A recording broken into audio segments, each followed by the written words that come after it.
Welcome to spoken English by Rumen sir. আবার সে গল্পের মাধ্যমে ইংরেজি শেখা, লার্ন ইংলিশ থ্রু স্টোরিজ। আজকের গল্পতে হিডেন ট্রেজার, গুপ্তধন বা হিডেন ওয়েলথ, গুপ্ত সম্পদ। A farmer had 5 sons.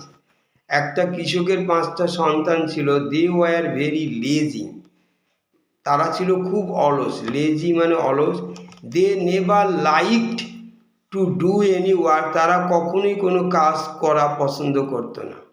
The farmer tried a lot. Try মানে চেষ্টা করেছিল। ট্রাইড এ লট প্রচুর চেষ্টা করেছিল। But could not engage them in any work. কিন্তু তাদেরকে কোনো কাজে নিয়োজিত করতে পারলো না।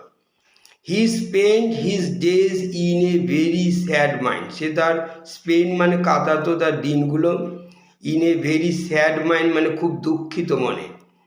দে দাস ঠিক এইভাবে হি গ্র্যাজুয়ালি বিকেম ওল্ড। সে ধীরে ধীরে, গ্র্যাজুয়ালি মানে ধীরে ধীরে, বিকেম ওল্ড মানে খুব বৃদ্ধ হয়ে গেল।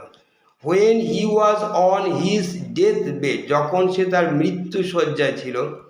হি থট আউট এ প্ল্যান। সে একটা বুদ্ধি বের করলো। He called his sons. সে তার ছেলেদেরকে ডাকলো। নিয়ার হিম তার কাছে। অ্যান্ড সেইড বলল, কাম হিয়ার ডিয়ার সানস। প্রিয় ছেলেরা এখানে আসো। I actually go to the field. তোমরা মাঠে যাও।